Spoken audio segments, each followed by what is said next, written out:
Hello everyone, welcome to Alex coaching classes. So बच्चों, हम लोग पढ़ रहे थे अरिहंत का सैंपल पेपर, क्लास 10th का ये स्टैंडर्ड मैथ है। सैंपल पेपर 6 स्टार्ट कर चुके थे, जिसमें सेक्शन ए, बी एंड सी मैंने आपको बता दिया था। आज इस वीडियो में सेक्शन डी पढ़ने वाले हैं। तो चलिए वीडियो को स्टार्ट करते हैं। क्वेश्चन आपको स्क्रीन पर दिख रहा होगा।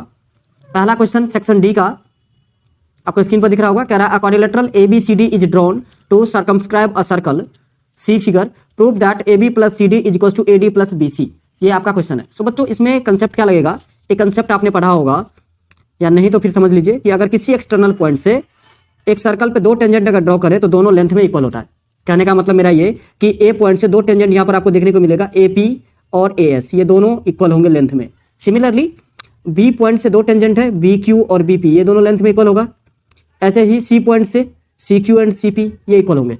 तो कहने का मतलब मेरा ये है कि किसी एक्सटर्नल पॉइंट से एक ही सर्कल पर अगर दो टेंजेंट ड्रॉ किया जाए तो दोनों का लेंथ जो है वो क्या होता है, इक्वल होता है।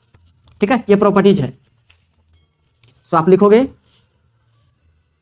गिवन दैट वगैरह यहां से लिख सकते हो, A B given that a quadrilateral ABCD is drawn to circumscribe a circle, बस ये सब लिख देना है। उसके बाद आपको लिखना है A P is equal to A S, equation first. दूसरा B P is equal to B Q, ये हो गया आपका equation second. Next C R equal to C Q, equation third. And last D R equal to D S, equation fourth. ये सब सारे equal क्यों है? तो बच्चों इन सब का जो है सेम रीजन है। टेंजेंट आपको लिख देना है, tangent from same external point, same external point, tangents लिख दीजिए। Tangents drawn from same external point are equal in length, are equal in length. बात आ रही है आप सबको समझ में? आप क्या करना है, आपको इस चार इक्वेशन जो आप देख रहे हो, ये चारों इक्वेशन को ऐड कर देना है। आप लिखोगे एडिंग दिस इक्वेशन,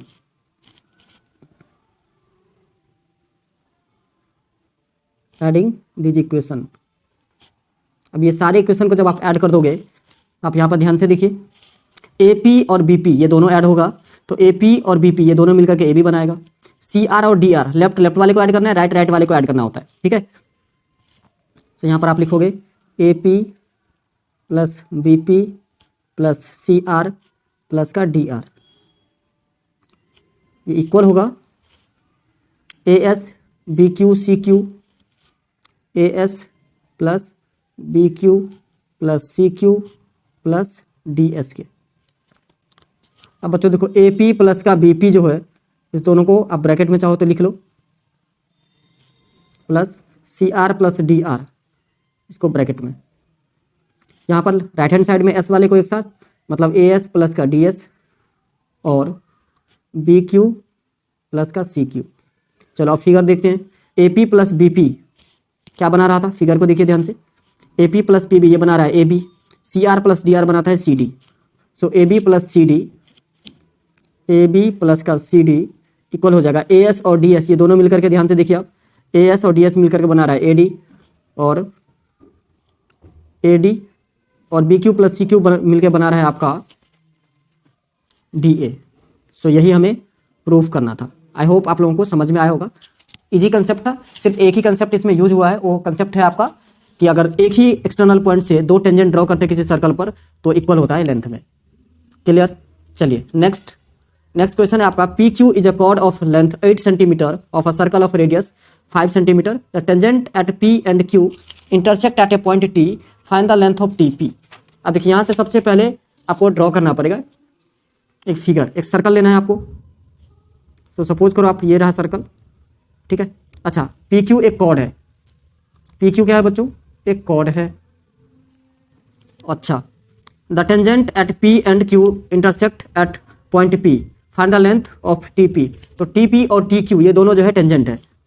तो देखिए यहाँ से सपोज कीजिए कि दो टेंजेंट हम ड्रॉ करें इस पॉइंट से,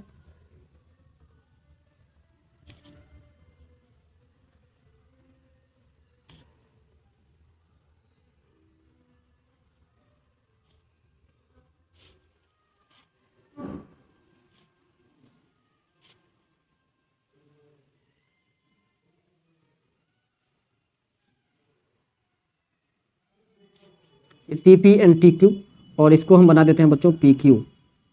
कॉर्ड जो आपका था पी क्यू, वो हम इसको बना दे रहे हैं। ये पी क्यू आपका कॉर्ड हो गया। सपोज कीजिए ये सेंटर है, यहाँ से भी एक लाइन ड्रॉ कर देते हैं सर्कल तक के सेंटर तक, और इसको रेडियस परपेंडिकुलर।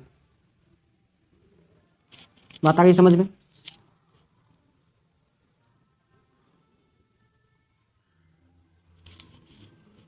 चलिए अब यहाँ पर देखिए क्या सब दे दिया था। पी क्यू जो chord of length 8, P Q का कॉर्ड 8 है, ये आपका है पी, ये है आपका क्यू। 8 सेंटीमीटर का है पी क्यू, यहाँ पर लिख देते हैं 8 सेंटीमीटर, ठीक है। अच्छा, रेडियस आपको दे दिया है 5 सेंटीमीटर, ये है आपका रेडियस। यहाँ पर टी ओ हमारा जो है, और पी क्यू आर हमने ओ ले लिया, पी ले लिया, क्यू आर ले लेते हैं यहाँ पर, ये जो कट पॉइंट है ये पॉइंट, ठीक है बच्चों। बात आ रही है आप सबको समझ में?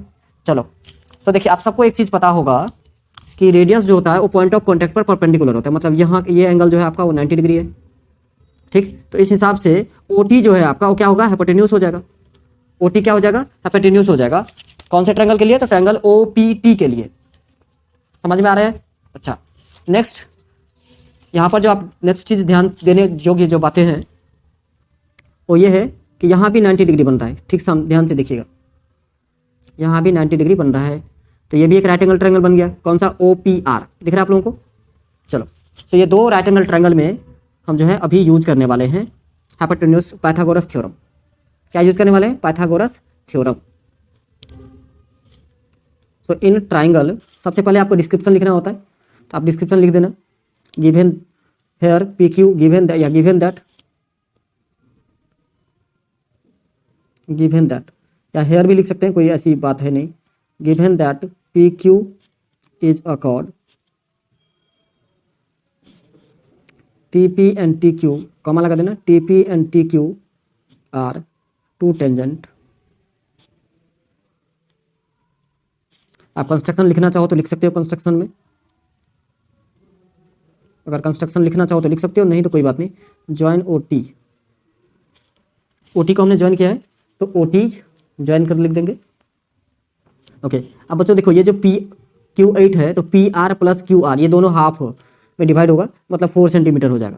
तो अब हम राइट एंगल ट्रायंगल एक यूज कर रहे हैं ओ पी आर में, तो in triangle O P R, so in triangle P Q R, यहाँ पर बच्चों एंगल पी आर ओ जो है वो 90 डिग्री है। तो पी आर ओ अगर 90 डिग्री है, इसका मतलब ये कि आपका ओ पी जो है वो हाइपोटेन्यूज होगा, ठीक है। तो O P square equals to होगा, नेक्स्ट स्लाइड में चलता हूं मैं, ओ पी स्क्वायर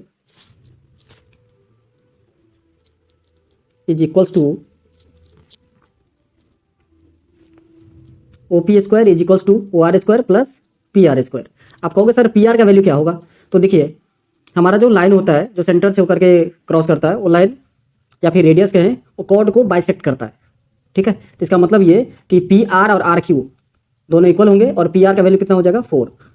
सो आपको पी आर के जगह पे 4 यूज करना है, ठीक है। So O P square is equals to P R square plus O R square.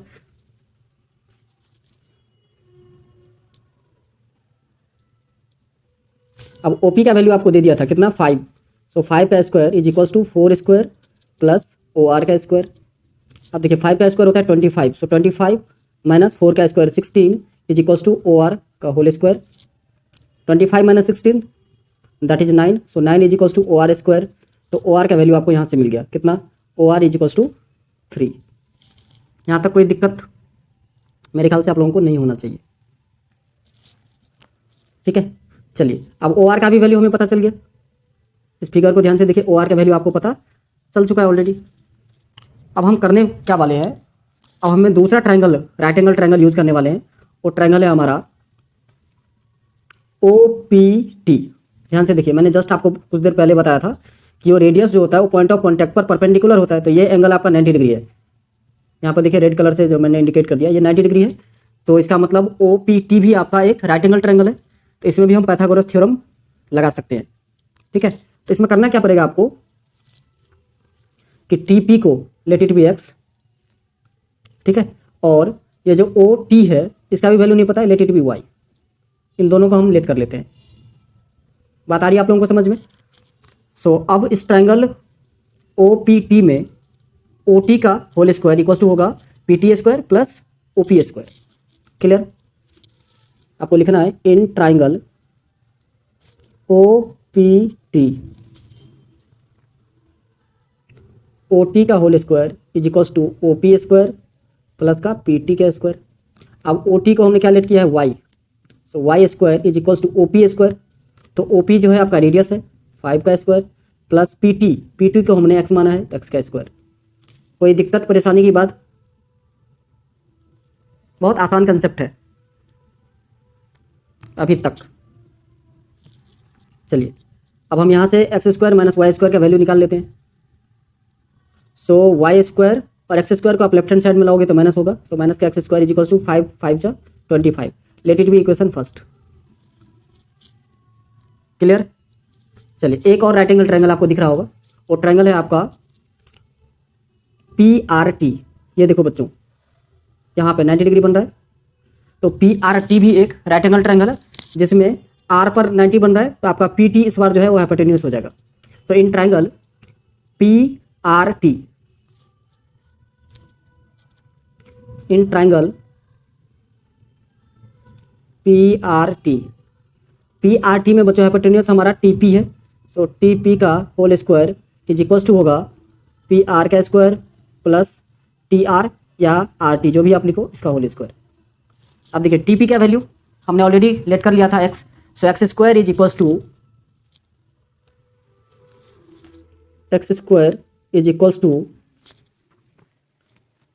P R. अब पी आर का वैल्यू कैसे निकलेगा? तो पी आर का वैल्यू बच्चों देखो हमने ओ टी को वाई माना था और ओ आर हमारा 3 आया, ये वैल्यू कितना आया 3, तो टी आर का वैल्यू कैसे निकलेगा? तो वाई माइनस का 3। समझ में आया?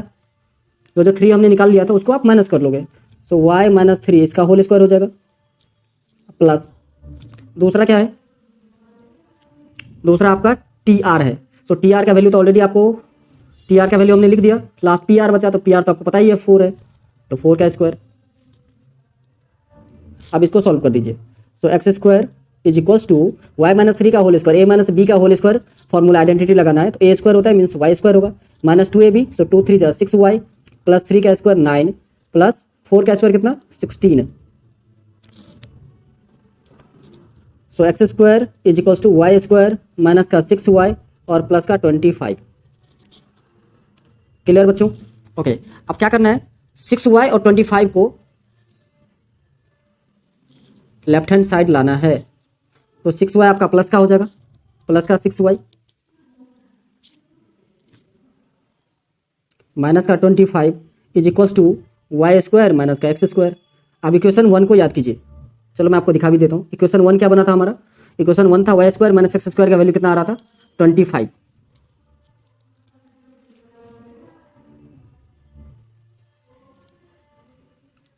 तो ये हो गया आपका 25। Clear? Y square minus x square का वैल्यू हमने क्या किया, सब्स्टिट्यूट कर दिया। अब 6y इज इक्वल्स टू 25, ये माइनस 25 लेफ्ट हैंड साइड में है, राइट हैंड साइड में जाएगा तो प्लस 25 हो जाएगा, तो कितना हो गया बच्चों 50। 6y का वैल्यू 50 हो गया, तो y का वैल्यू कितना 50 अपॉन में 6, इसको आप डिवाइड करोगे तो 25 अपॉन में 3 आएगा, ये आपका y का वैल्यू है। y बोले तो आप कहोगे सर y हमने ओ आर को माना था, सो y का वैल्यू हमें आ गया। हमें निकालना कैसा था, टीपी का वैल्यू, एक्स का वैल्यू निकालना था, तो फर्स्ट इक्वेशन में अगर आप y का वैल्यू रख दोगे तो x का वैल्यू पता चल जाएगा। ठीक है ना? चलो देखो y square minus x square is equals to आपको गिवन था 25, वाई का वैल्यू कितना है 25 अपॉन में 3, तो इसका होल स्क्वायर माइनस का x square is equals to 25 का स्क्वायर होता है बच्चों 625 अपॉन में 3 का स्क्वायर 9 माइनस का 25 अपॉन में 1 is equals to X square. So 625 minus 25 9 जा 225, सो 225 अपॉन में 9 is equals to X square. तो X square is equals to 400 upon में 9, तो एक्स का वैल्यू क्या होगा बच्चों अंडर रूट ऑफ 400 अपॉन में 9, तो 400 का रूट होता है 20, 9 का होता है 3, तो एक्स का वैल्यू आया 20 अपॉन में 3। तो हमारा जो टेंजेंट था उसका वैल्यू कितना आया 20/3 सेंटीमीटर। यही आपका आंसर है। 5 मार्क का क्वेश्चन है बच्चों, इंपोर्टेंट क्वेश्चन था, तो थोड़ा सा लंबा भी होगा। 5 मार्क्स आप सबको पता है कि 5 मार्क्स वाले क्वेश्चन थोड़ा सा लेंदी होता है। चलिए next question, find the median in the following distribution. Median निकालना है। तो सबसे पहले ये आपको पता होना चाहिए कि मीडियन के लिए क्या क्या रिक्वायर्ड डाटा होता है। एक बार आपको बेसिक कंसेप्ट बताए तो मीडियन के लिए हमें सबसे पहले क्लास इंटरवल चाहिए, जो क्वेश्चन में गिवन होता है, यहाँ भी गिवन है, ये रहा। दूसरा फ्रीक्वेंसी, ये भी क्वेश्चन में गिवन होता है, जो यहाँ पर आपको देख रहे हैं, नंबर ऑफ कंज्यूमर लिख दिया है। और उसके बाद CF चाहिए, कम्युलेटिव फ्रीक्वेंसी। तो CF फ्रीक्वेंसी से कम्युलेटिव फ्रीक्वेंसी में कन्वर्ट किया जाता है। कैसे? पहला फ्रीक्वेंसी कम्युलेटिव फ्रीक्वेंसी ही होता है, उसके बाद वाले फ्रीक्वेंसी को ऐड किया जाता है। थोड़ा बहुत याद आ गया होगा आप लोगों को। अच्छा, वो चीज़ करने से पहले यहाँ पर एक और चीज़ आपको ध्यान देना है, वो है ये कि यहाँ जो हमें क्लास इंटरवल दिया है वो कंटिन्यूअस फॉर्म में नहीं है, डिस्क्रीट फॉर्म में। तो डिस्क्रीट से कंटिन्यूअस में कन्वर्ट करने के लिए करना क्या होता है, लोअर लिमिट में 0.5 माइनस करना है, अपर लिमिट में 0.5 प्लस कर देना है। तो हमारा क्लास इंटरवल कुछ इस टाइप से बनता, 64.5 से 84.5, 84.5 से 104.5, 104.5 से 124.5। समझ में आ रहा है? इस तरीके से आपको कन्वर्ट कर लेना है। कर लोगे आप लोग? चलो, इसकी ज़रूरत ज़्यादा नहीं होती है, सिर्फ जो मीडियन क्लास होगा, जहाँ पर हम मीडियन क्लास डिफाइन करेंगे, उसकी ज़रूरत पड़ेगी। तो इस पर कर लेना आप लोग। अब तो बता दिया, आप कर लोगे। चलो, तो अब हम आपको बता रहे हैं कि CF कैसे निकालते हैं। यहाँ पर लिख देता हूँ CF। आपको वैसे मैंने बता दिया है कि CF निकालते कैसे हैं।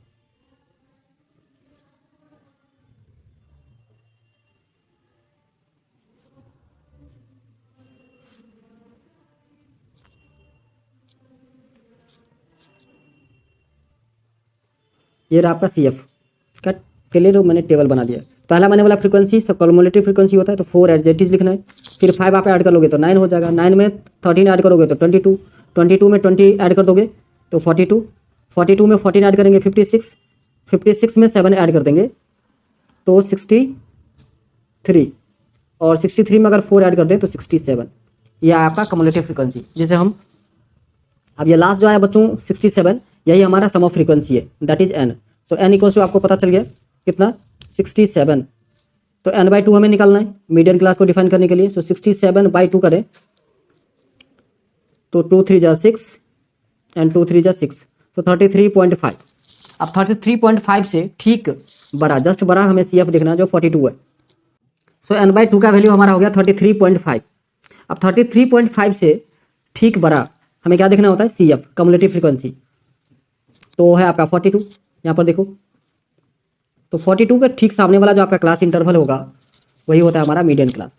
सो मीडियन क्लास शॉर्ट में M.C अगर मैं लिख दूँ तो यह है आपका 124.5 से 144.5।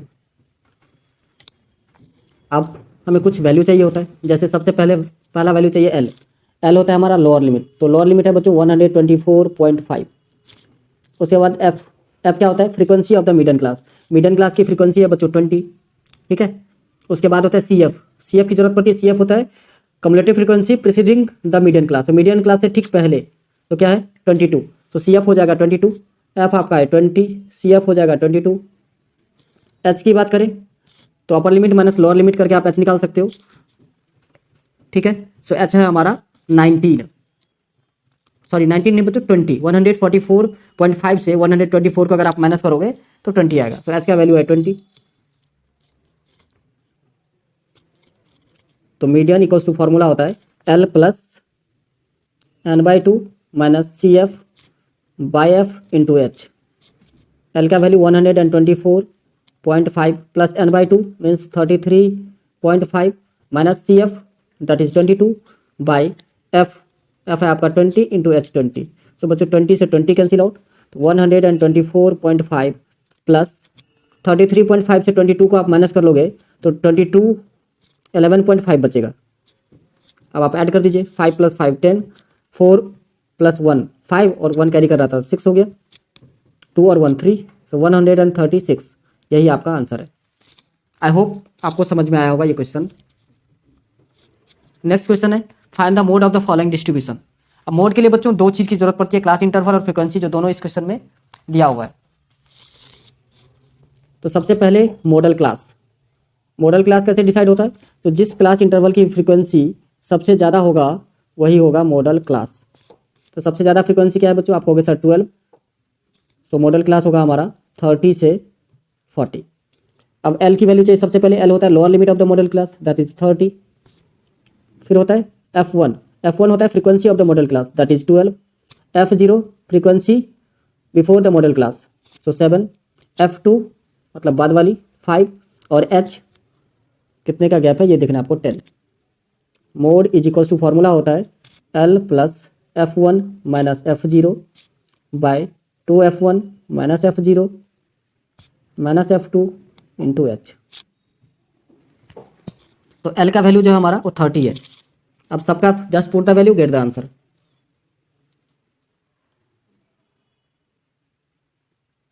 तो 30 प्लस F1 माइनस F0, तो F1 का वैल्यू है आपका 12 और F0 का वैल्यू है 7। तो 12 minus 7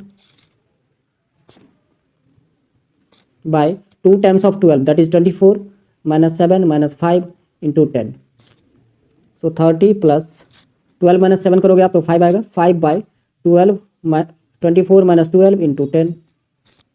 so 30 plus 5 by 12 into 10। तो 2 6 जा 12 और 2 5 जा 10। 30 प्लस 25 अपॉन में 6, सो 30 प्लस 6 4 जा 24, 0.61 जा 6, 6 6 जा 36, तो 34.16 आएगा आपका आंसर। क्लियर? चलिए नेक्स्ट क्वेश्चन। ये तो हमारा 33 का और पार्ट था। अब नेक्स्ट क्वेश्चन देख रहे हैं 34। ये क्वेश्चन बच्चों देखने से बहुत बड़ा लग रहा है आपको, बहुत ही आसान क्वेश्चन है, पूरा रामायण लिख दिया है सिर्फ। जैसे आप थ्योरी पढ़ते हो ना, क्वाड्रेटिक इक्वेशन होता क्या है, उसका स्टैंडर्ड फॉर्म क्या है, यही सब लिखा है। चलिए देखते हैं क्वेश्चन क्या है। कह रहा quadratic equation can be defined as an equation, this means that the highest exponent of the polynomial in it is 2। ये आप सबको पता होता है, क्वाड्रेटिक इक्वेशन एक इक्वेशन होता है जिसका हाईएस्ट पावर 2 होता है। The standard form of quadratic equation is X square plus B X plus C. मैंने आपको बताया ना, वो सारा थ्योरिटिकल चीज जो आपने पढ़ा है वही लिखा है। चलिए क्वेश्चन पे आते हैं। कह रहा based on the above information answer the following question, which of the quadratic equation has no real root if the quadratic equation are -4x square plus 7x minus 4 equals to 0। तो देखो quadratic equation के real root होंगे या नहीं, इसका पता discriminant D से लगता है, जो यहाँ पर लिख भी दिया है। ये case based study type question है बच्चों। तो डी का वैल्यू होता है बी स्क्वायर माइनस 4ac। अब सबसे पहले ए बी सी का वैल्यू निकालना है आपको। तो फर्स्ट इक्वेशन में ए का वैल्यू होगा -4, बी का वैल्यू आपका 7 और सी का वैल्यू होगा माइनस का 4। डी निकालोगे b square minus 4ac, b square minus 4ac। So 7 का square minus 4 into minus 4 into minus 4। 7 का स्क्वायर होता है बच्चों 49 minus minus minus plus plus minus minus minus 64। तो माइनस का 15 आ गया। अब अगर डी का वैल्यू लेस देन 0 होता है तो रूट एग्जिस्ट नहीं करता है। सो लिखोगे रूट डज नॉट एग्जिस्ट, या this equation has no real roots. ठीक है, सो पहला इक्वेशन का रियल रूट नहीं है। चलिए इसमें एक और लिखा है 2x square plus 3x minus 2। यहाँ भी सेम कंसेप्ट है, आप डी निकाल लेना है। मैं डायरेक्ट डी का वैल्यू आपको बता देता हूँ। 3 का स्क्वायर 9 होगा बच्चों, सो 9 माइनस 2 4 इंटू 2 इंटू माइनस का 2। तो यहाँ देखिए ये माइनस और ये माइनस मल्टीप्लाई होकर प्लस हो जाएगा। सो प्लस का वैल्यू आ गया, डी का वैल्यू प्लस का आएगा तो उसमें रियल रूट एग्जिस्ट होगा। 25 आ रहा है तो डी का वैल्यू अगर 0 से बड़ा आता है तो रियल रूट होंगे बट डिफरेंट, दोनों अलग अलग होंगे। तो ये क्वेश्चन इजीली आप कर लोगे। नेक्स्ट है which of the following quadratic have irrational root if the quadratic equation are. अब इरेशनल रूट का मतलब क्या? रेशनल और इरेशनल नंबर आपने पढ़ा होगा। इरेशनल नंबर वो होता है जिसे हम पी/क्यू के फॉर्म में नहीं लिख सकते। तो इरेशनल रूट मतलब इसका रूट कौन सा ऐसा इक्वेशन है जिसका रूट जो है इरेशनल होगा। तो इसको भी आप डी निकाल के आइडेंटिफाई कर सकते हो। डी का वैल्यू अगर ऐसा नंबर आता है जिसका रूट नहीं होगा, जो कंप्लीट स्क्वायर नहीं होगा, तो वहाँ पर जो है आपका आंसर आएगा इरेशनल। तो ये दोनों क्वेश्चन आपको खुद से ट्राई करना है। और कमेंट करके बताइए कि इसमें से कौन ऐसा क्वाड्रेटिक इक्वेशन है जिसका रूट इरेशनल आ रहा है। चलिए एक और क्वेश्चन सेक्शन डी का, क्वेश्चन नंबर 35 कह रहा था volume of two sphere are in the ratio 64:27, find the radius if the sum of the radius is 21। तो बच्चों दोनों का वॉल्यूम, एक को हम V1 लेट कर लेते हैं, एक को V2। सो V1/V2 का वैल्यू है आपका 64/27 V1। वॉल्यूम ऑफ स्फीयर होता है 4/3 पाई r क्यूब। तो 4/3 पाई r1 cube by 4/3 pi r2 का क्यूब इज इक्वल्स टू 64/27। 4/3 पाई दोनों से कैंसिल हो जाएगा, तो r1/r2 का क्यूब इज इक्वल्स टू कितना 64/27। तो r1/r2 अगर आप करते हो तो क्यूब रूट ऑफ 64/27। अब 64 का क्यूब रूट जो है बच्चों वो 4 होगा।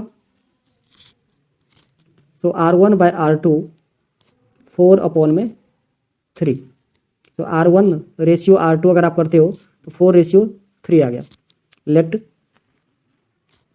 r1 इक्वल्स टू 4x और r2 is equals to 3x। अब दोनों का सम आपको दे दिया था, दोनों का सम कितना था 21। So r1 plus r2 is equals to 21। So 4x plus 3x that is 7x। So 7x equals to 21। Now 7 1 7, 7 3 21। तो x का वैल्यू कितना आया 3। सो रेडियस हमें निकालना क्या था, फाइंड द रेडियस। तो देखो फर्स्ट स्फीयर जो है उसका रेडियस मतलब r1 ये था 4x। सो 4 × 3 4 3 जा 12 सेंटीमीटर। दूसरा r2 3x था बच्चों, तो 3 × 3 दैट इज 9 सेंटीमीटर। तो बच्चों आज के लिए बस इतना ही, मिलेंगे नेक्स्ट वीडियो में। जय हिंद जय भारत।